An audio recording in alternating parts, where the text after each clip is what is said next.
자, 오늘은 하나님께서 우리에게 개인화의 절대 여정이라는 제목으로 말씀을 주셨습니다. 오늘 우리가 읽었던 본문은 예수님께서 제자들을 처음 만나시고 그 제자들을 따로 산에 부르셔서 중요한 산에서 보석 같은 메시지를 몇 가지 주시는데요.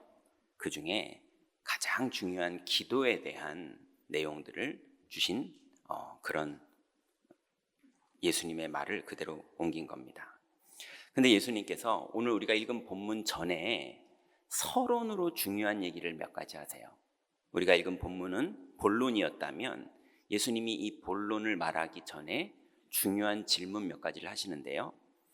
그게 마태복음 6장 22절, 23절에 보면 예수님이 이렇게 말씀하십니다. 눈은 몸의 등불이니 그러므로 내 눈이 성하면 온 몸이 밝을 것이요 눈이 나쁘면 온 몸이 어두울 것이니 그러므로 내게 있는 빛이 어두우면 그 어둠이 얼마나 더하겠느냐.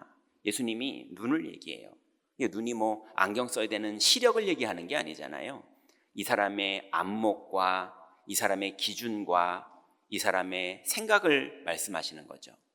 그러니 이 사람의 사고방식과 이 사람의 수준이 어둠에 붙잡혀 있는 수준이면 인생이 어둡게 되는 거다.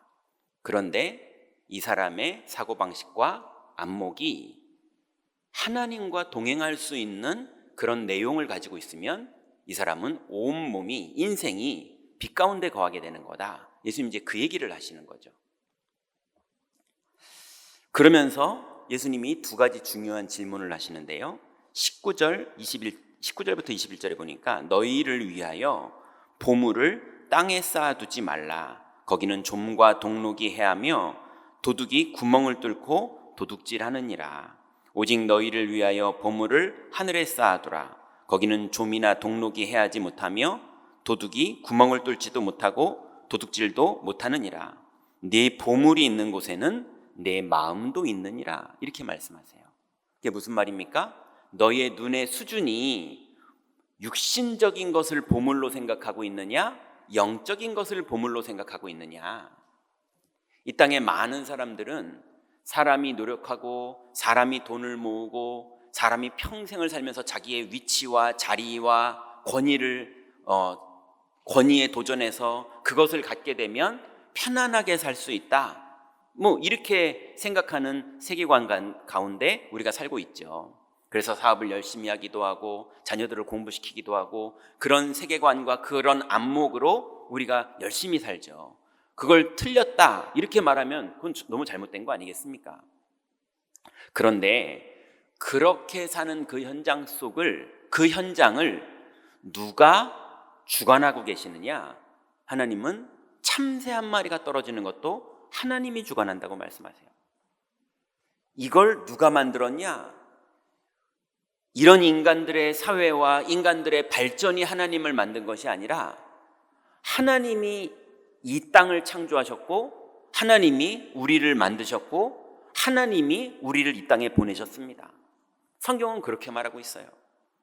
그러니 육신적인 세계가 우선이냐 영적인 세계가 우선이냐, 이 땅의 육신적인 세계의 사람들의 지혜와 능력대로 세상이 되느냐 하나님이 허락하신 대로 세상이 되느냐, 이 부분에 있어서 너의 보물은 이 땅에 있는 것들이라고 생각하느냐 아니면 하나님의 뜻과 하나님의 계획과 하나님의 구원과 하나님의 사랑이라고 생각하느냐.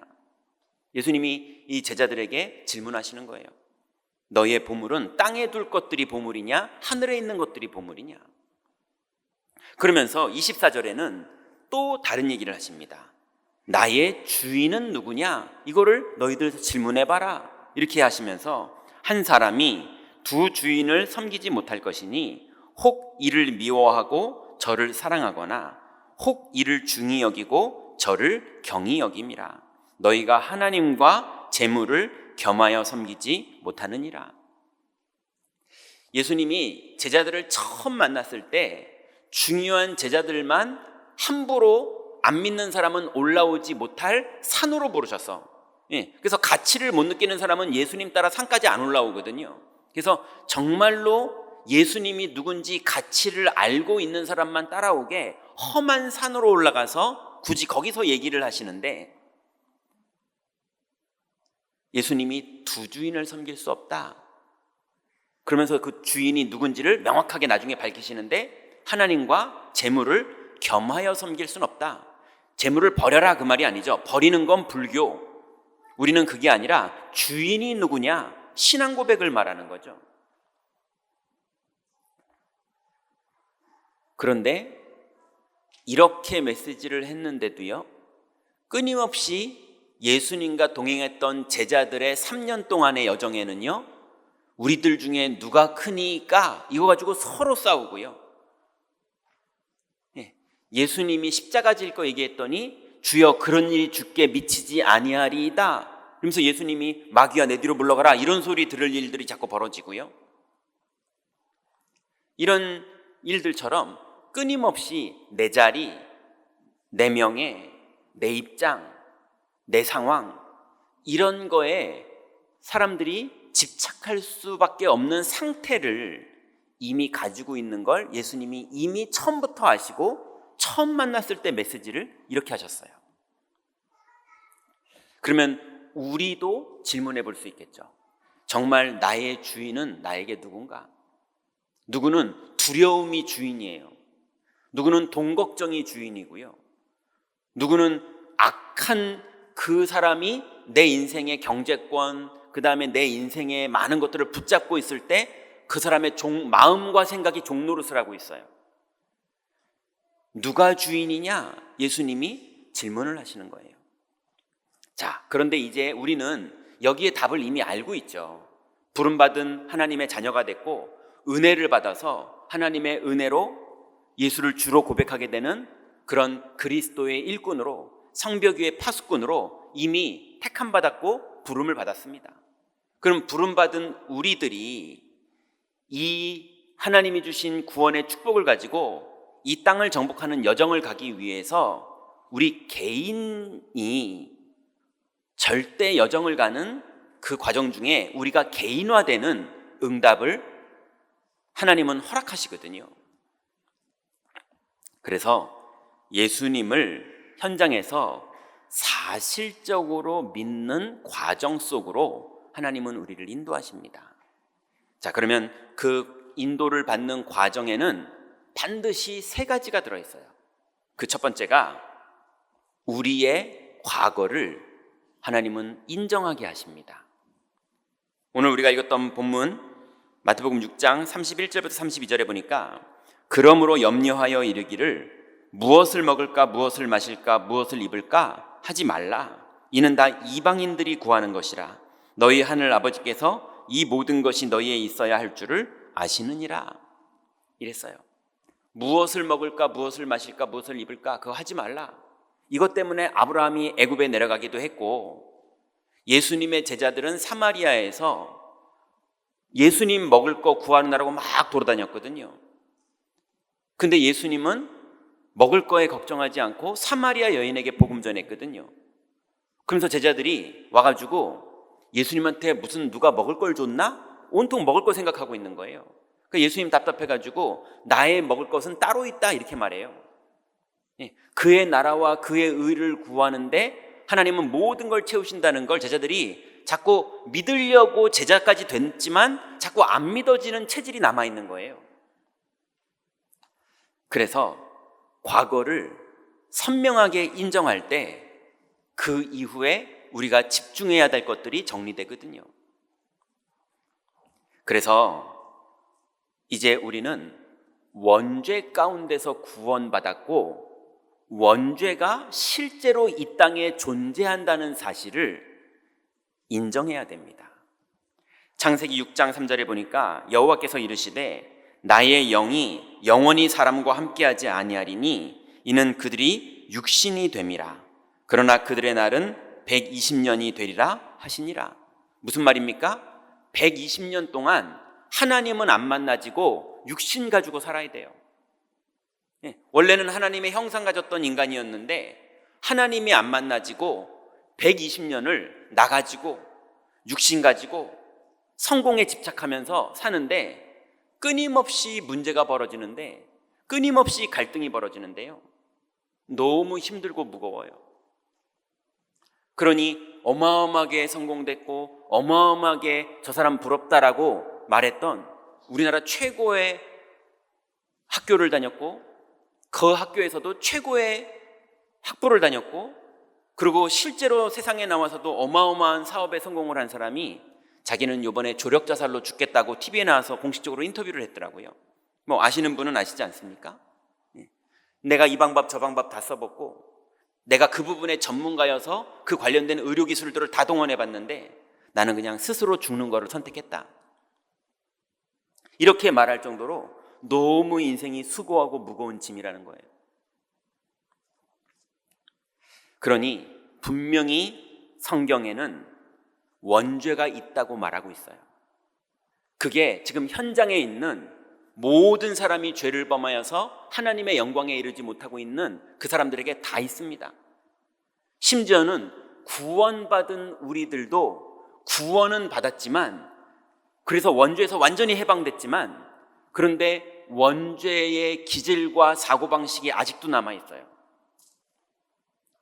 그래서 다윗은 끊임없이 중요한 고백을 잊지를 않습니다. 뭐라고 말하냐면요, 역대상 29장 15절에는 주께 받은 것을 주께 드렸을 뿐입니다 라고 고백했던 그 장이 역대상 29장이지 않습니까? 근데 거기 15절에는 이렇게 말합니다.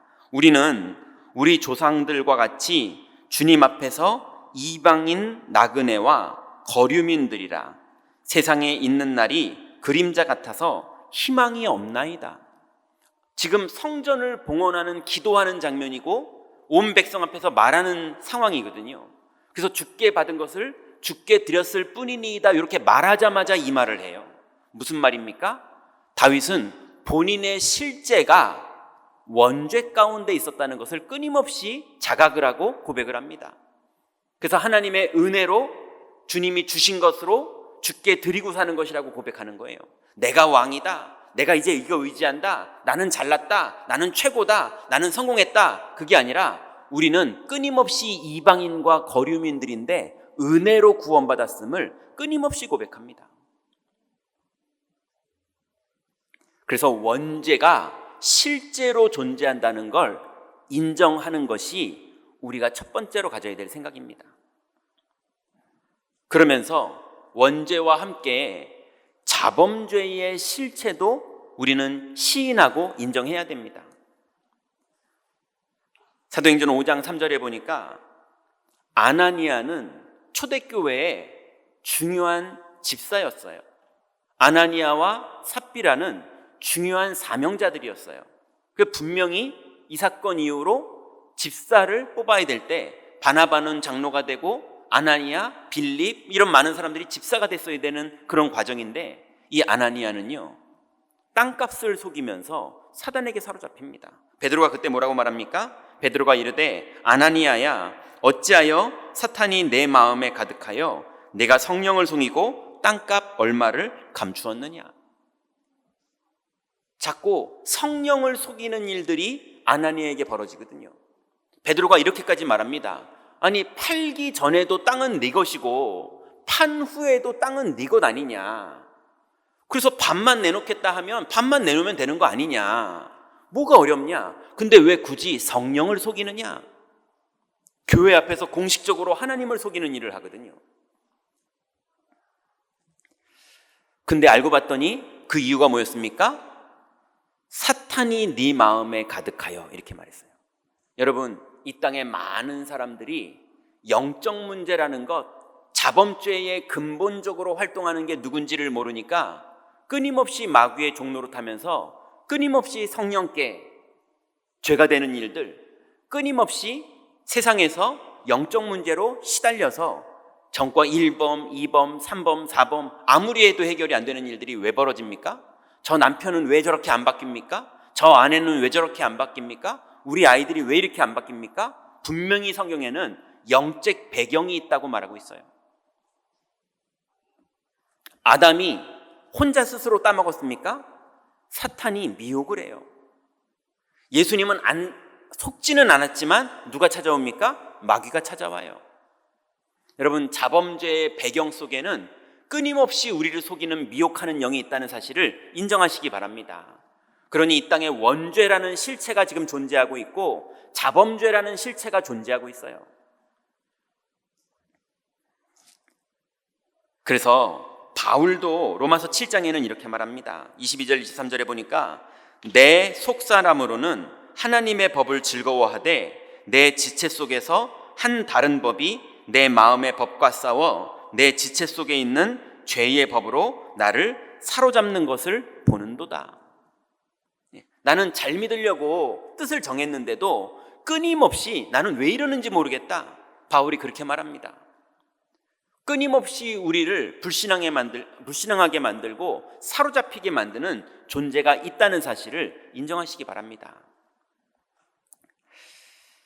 그런데 심지어는요, 우리의 부모님들도 영적 사실을 모르고 우리들도 이런 영적 사실을 모르고 또 우리의 학교 선생님들도 이런 영적 사실을 모르고 여러분이 연애하던 사람들도 이런 영적 사실을 모르고 이랬을 때 나는 선생님을 만났고 사장님을 만났고 부모님을 만났는데 그분도 영적으로 사로잡혀 있고 나도 영적 사실도 모르고 이럴 때에 서로 영적 문제 가지고 상처를 준 거예요.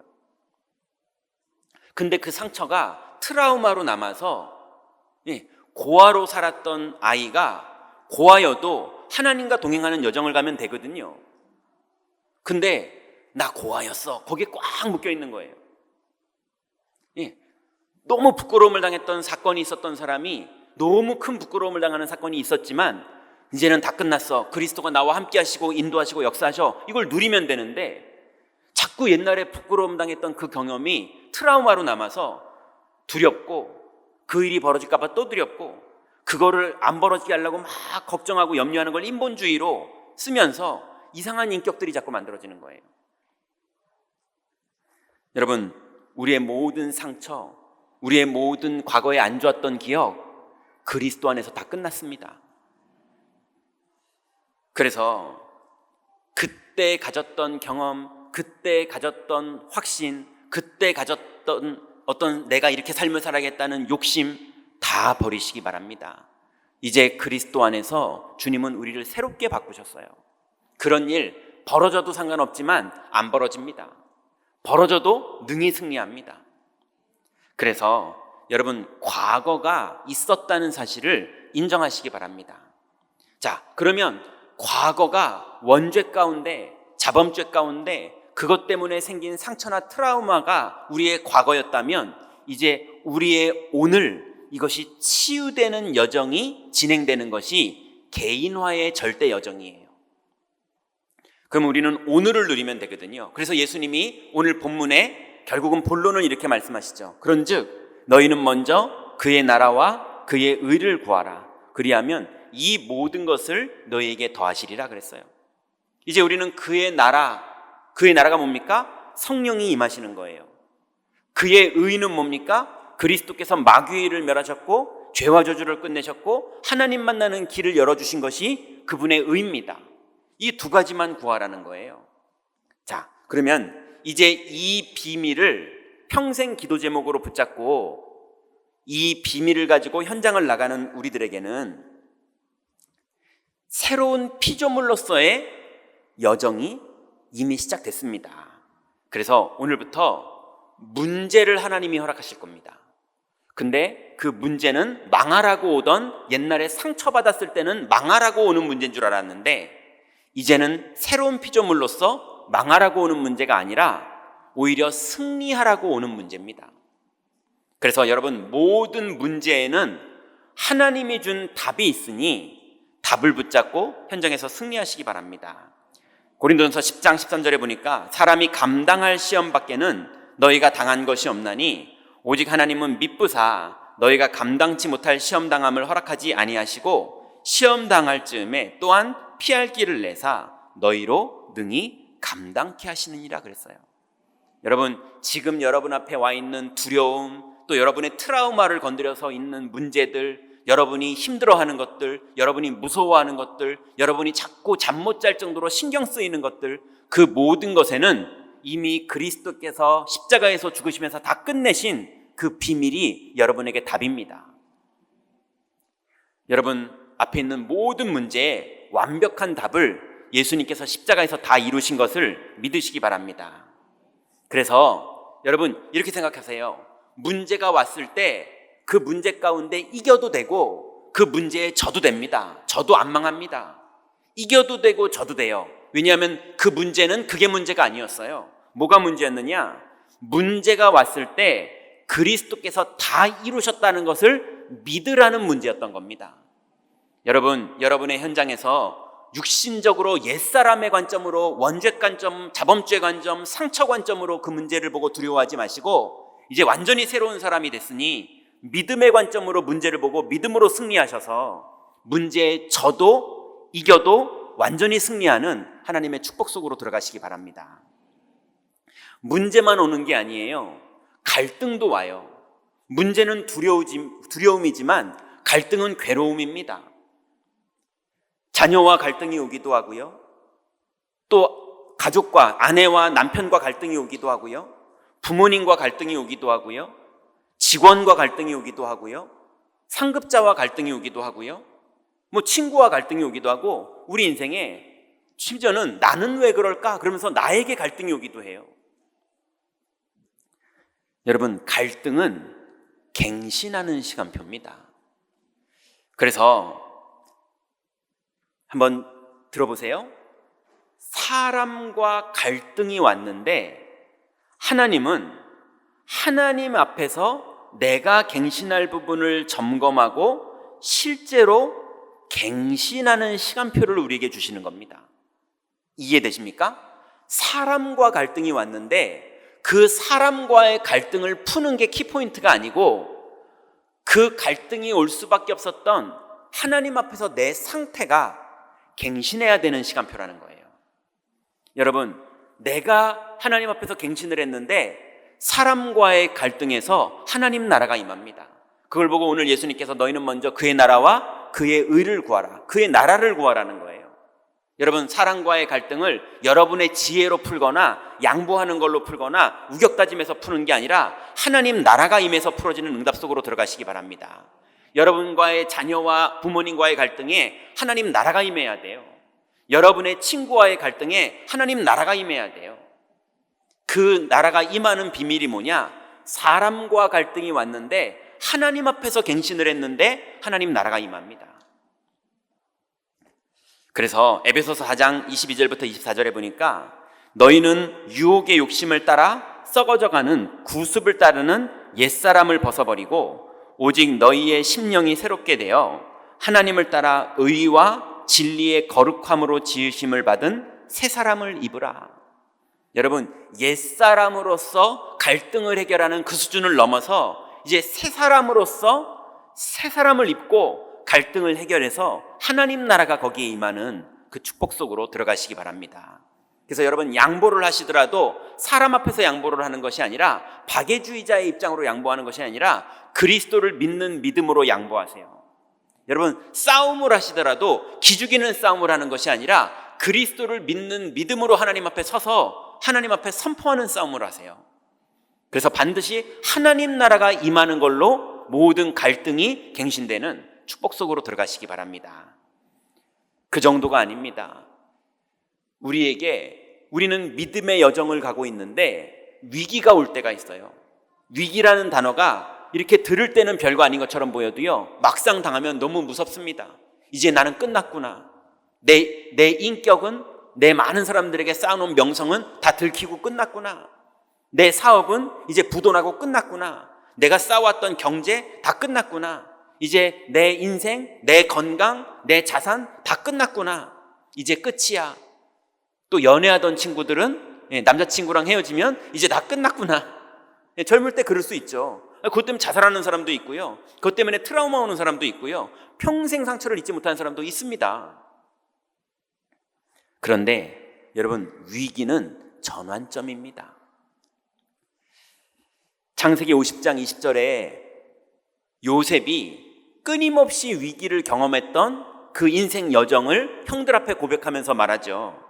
당신들은 나를 해하려 하였으나 하나님은 그것을 선으로 바꾸사 오늘과 같이 많은 백성의 생명을 구원하게 하시려 하셨나니. 이게 지금 형들에게만 하는 말입니까? 보디발에게도 하는 말이고 보디발의 아내에게도 하는 말이고, 그죠? 자기를 잊었던 관원장에게도 하는 말이고, 또 요셉의 인생에 성경에는 기록되어 있지 않았지만 노예 생활할 때 얼마나 괴롭히는 사람 많았겠습니까? 왕궁 안에서도 시기 질투하는 사람이 다니엘도 있었는데 요셉이 왜 없었겠습니까? 끊임없이 있지만 요셉은요, 모든 위기를 전환점으로 삼고 하나님 앞에 섰습니다. 여러분, 남의 일이니까 그렇게 말하지, 그렇게 생각하지 마시고 하나님의 약속을 믿고 하나님 앞에 서시기 바랍니다. 그래서 위기 때 하나님은 반드시 다 잃어버린 것처럼 보이지만 전환점으로 흐름은 똑같고요, 환경을 바꾸시는 겁니다. 여러분, 나의 방향, 내 계획, 나의 사람 등 환경의 근본이 다 무너지는 것처럼 보이는 상황이 벌어져도 끝이 아니라 하나님의 새로운 시작인 걸 믿으시기 바랍니다.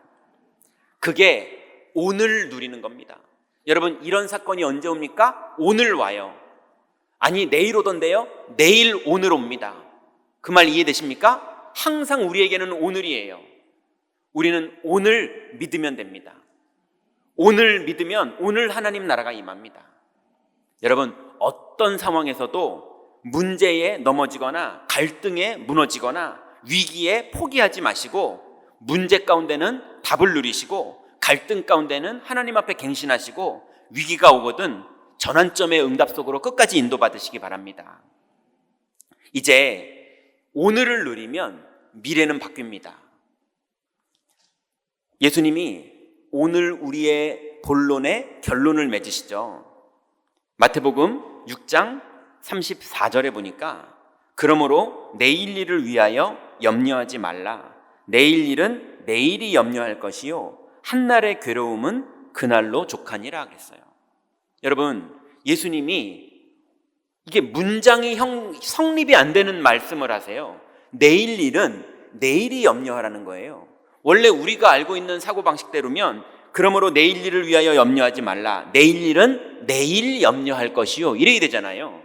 그럼 이제 불교되는 겁니다. 그죠? 내일 일은 내일 염려하고 오늘은 그냥 좋게 살아라. 똑똑똑똑 이렇게 되는 거예요. 근데 예수님은 지금 그런 수준의 얘기를 하시는 게 아니에요. 내일 일은 내일이 염려할 것이요 그랬어요. 그게 무슨 말입니까? 농담하신 거예요. 예. 내일 일은 내일이 어떻게 염려를 합니까? 내일이 무슨 생물도 아니고 내일이 무슨 염려를 합니까? 말도 안 되는 얘기를 일부러 하신 거예요. 왜 그러느냐? 우리는 착각을 자꾸 합니다. 지금 이 시간을 내일을 염려하느라 다 보내고 있어요. 많은 사람들이 지금 뭐 하느냐? 내일을 염려해요. 조금 있다가를 염려해요. 조금 있다가를 내가 염려하고 있는 거예요. 여러분, 지금 믿으면 조금 있다가가 바뀝니다. 지금 믿으면 내일이 바뀝니다. 내일이 바뀌는 지금을 누리시기 바랍니다. 그러니 지금 믿을 때 내일이 바뀌는 비밀을 하나님이 다 줬는데도 성도들은 내일을 지금 염려하면서 다 보내는 거예요. 그래서 이제 여러분의 미래에 대해서 오늘을 누리다 보면 미래가 확신이 생깁니다. 어떤 확신이 생기느냐? 오직이라는 답이 나요. 오직이 뭡니까? 사도행전 1장 8절에 예수님이 선명하게 말씀하십니다. 오직 성령이 너희에게 임하시면, 이렇게 말씀하세요. 땅끝까지 증인될 것이다, 이걸 말씀하실 때 오직 성령이 너희에게 임하시면. 여러분, 이 땅의 주권자가 여러분입니까? 여러분이 더 잘하면 잘 되는 거 정말 맞습니까? 여러분이 못하면 안 되는 거 정말 맞습니까? 이 땅의 주권자는 하나님이세요. 그래서 하나님이 임하시는 분이 바로 성령이시잖아요. 오직 성령이 내 회사에 임하시면, 오직 성령이 우리의 자녀들에게 임하시면, 오직 성령이 지금 내 걱정 근심하는 거기 현장에 임하시면, 여러분, 성령이 임하시는 걸로 우리는 사는 겁니다. 그래서 우리의 평생의 기준이 오직이 되면 돼요. 오직 성령이 임하시면. 언제 임하십니까? 믿을 때. 그리스도가 다 끝냈다는 사실을 현장에서 믿을 때.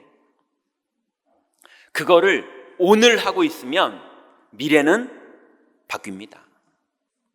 또 우리의 미래에 확신을 가져야 되는데요, 유일성의 확신을 가져야 됩니다. 여러분, 오직 성령이 임하시는 비밀을 알았는데 성령은 언제 임하십니까? 유일하게 그리스도를 고백할 때 임하십니다. 그리스도가 십자가에서 완전히 원죄를 다 끝냈고, 그리스도가 십자가에서 우리를 속이고 미혹시켜서 끊임없이 넘어지게 만드는 자범죄를 일으키는 마귀의 권세를 완전히 끝냈고, 그리고 우리의 상처, 우리의 트라우마 때문에 우리가 두려워하고 염려하고 미리 겁먹고 이러는 모든 것 속에서 주님이 완전히 구원했다는 사실을 지금 믿을 때 우리의 미래는 끝나는데요, 지금 믿는 거를 하는 게 우리의 유일한 길입니다. 여러분, 그거 외에는 다른 길이 없어요. 그래서 요한복음 14장 6절에 보니까 예수께서 이르시되 내가 곧 길이요 진리요 생명이니 나로 말미암지 않고는 아버지께로 올 자가 없느니라 그랬습니다. 오직 성령이 임해야 권능받는 건데, 그 성령이 임하는 유일한 길은 그리스도 외에는 다른 길은 없습니다. 여러분, 이번 주간도 지금 오늘 믿음에 고백하시다가 여러분의 현장에 성령이 임하시는 이 축복 속으로 다 들어가시기 바랍니다. 여기에 전문가가 되셔서 평생을 이걸로 사시기 바랍니다. 그러면 어떤 일이 벌어지느냐? 재창조의 일이 벌어져요. 죽었던 우리가 살아났잖아요. 살아났던 우리가 살아난 정도가 아니라 이것을 능숙하게 믿는 사람으로 재창조됩니다.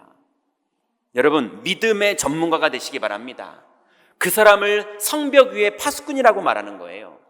파수꾼은 파수를 할 줄 알아야 파수꾼 아닙니까? 뭘 파수하는 겁니까? 나를 가지고 열심히 하는 걸 하는 게 아닙니다. 그리스도를 믿는 믿음을 지키고 있는 게 파수하는 거예요.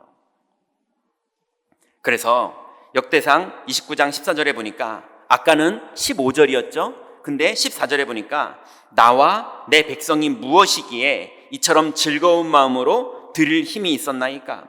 모든 것이 주께로 말미암았사오니 우리가 주의 손에서 받은 것으로 주께 드렸을 뿐이니이다. 이게 종합적인 재창조의 고백이더라고요. 왜 그렇습니까?